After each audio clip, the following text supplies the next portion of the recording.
কুণালের বক্তব্যে উত্তাল বিধানসভা, চোর চোর স্লোগানে তুমুল হট্টগোল। পশ্চিমবঙ্গ বিধানসভার অধিবেশন ঘিরে ফের উত্তেজনা। তৃণমূল নেতা কুণাল ঘোষ বক্তব্য রাখতে উঠতেই বিরোধী বিজেপি বিধায়কদের তরফে চোর চোর স্লোগান ওঠে। এর জেরে মুহূর্তের মধ্যে উত্তপ্ত হয়ে ওঠে বিধানসভার পরিবেশ। কুণাল ঘোষও পাল্টা জবাব দিলে দুই পক্ষের মধ্যে তীব্র বাকবিতণ্ডা শুরু হয়।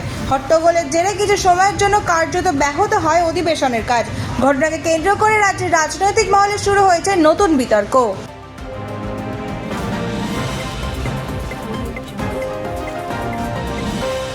লখনৌয়ে কোচিং সেন্টারে ভয়াবহ অগ্নিকাণ্ড, মৃত অন্তত 15 জন পড়ুয়া। লখনৌ একটি কোচিং সেন্টারে ভয়াবহ অগ্নিকাণ্ডে অন্তত 15 জন পড়ুয়ার মৃত্যুর খবর সামনে এসেছে। আগুন লাগার পর মুহূর্তের মধ্যে ধোঁয়ায় ঢেকে যায় গোটা ভবন। প্রাণ বাঁচাতে বহু পড়ুয়া দোতলা থেকে ঝাঁপ দিয়েছে বলে জানা গিয়েছে। আহতদের দ্রুত হাসপাতালে ভর্তি করা হয়েছে। ঘটনার জেরে কোচিং সেন্টারে যে ভবনে চলছিল সেই বাড়ির মালিককে গ্রেফতার করেছে পুলিশ। অগ্নি নির্বাপক বাহিনী দীর্ঘক্ষণ ধরে উদ্ধার কাজ চালায়। ঘটনাস্থল পরিদর্শনে যান উত্তরপ্রদেশের মুখ্যমন্ত্রী যোগী আদিত্যনাথ। ঘটনায় গভীর শোক প্রকাশ করেছে প্রধানমন্ত্রীও। কী কারণে আগুন লাগলো তা খতিয়ে দেখতে তদন্ত শুরু করেছে প্রশাসন।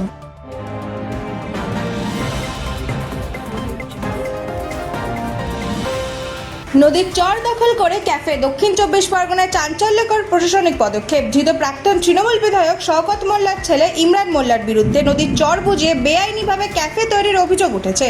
সেই অভিযোগের ভিত্তিতে ক্যাফেটি ভেঙে ফেলার নির্দেশ দিয়েছে জেলা প্রশাসন। প্রশাসনের তরফে ইমরান মোল্লাকে নোটিশ পাঠিয়ে জানানো হয়েছে আগামী 7 দিনের মধ্যে নিজের খরচে নির্মাণ ভেঙে ফেলতে হবে। নির্দেশ না মানলে প্রশাসন নিজেই ব্যবস্থা নেবে বলে সূত্রের খবর। ঘটনাকে কেন্দ্র করে রাজনৈতিক মহলে শুরু হয়েছে জোর চর্চা। প্রশাসনের পদক্ষেপকে ঘিরে এলাকায় ব্যাপক চাঞ্চল্যের সৃষ্টি হয়েছে।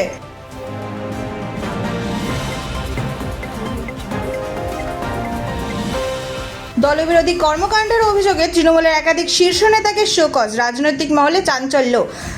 দলবিরোধী কাজের অভিযোগে তৃণমূল কংগ্রেসের একাধিক শীর্ষ নেতাকে শোকজ করল কালীঘাট তৃণমূলের শৃঙ্খলা রক্ষা কমিটি। শোকজ করা হয়েছে ফিরহাদ হাকিম, অরূপ বিশ্বাস, অরূপ রায় এবং জাভেদ খানকে। পাশাপাশি রথিন ঘোষ, বিপ্লব মিত্র, স্নেহাশিস চক্রবর্তী ও সাবিনা ইয়াসমিনকেও কারণ দর্শানোর নোটিশ পাঠানো হয়েছে। দলীয় সূত্রে খবর, সংগঠনের স্বার্থবিরোধী এবং দলবিরোধী কর্মকাণ্ডের অভিযোগের ভিত্তিতেই এই পদক্ষেপ নেওয়া হয়েছে। ঘটনাকে কেন্দ্র করে রাজ্যের রাজনৈতিক মহলে ব্যাপক চর্চা শুরু হয়েছে। তৃণমূলের অন্দরে এই শোকজ নোটিশ ঘিরে নতুন করে জল্পনা তৈরি হয়েছে।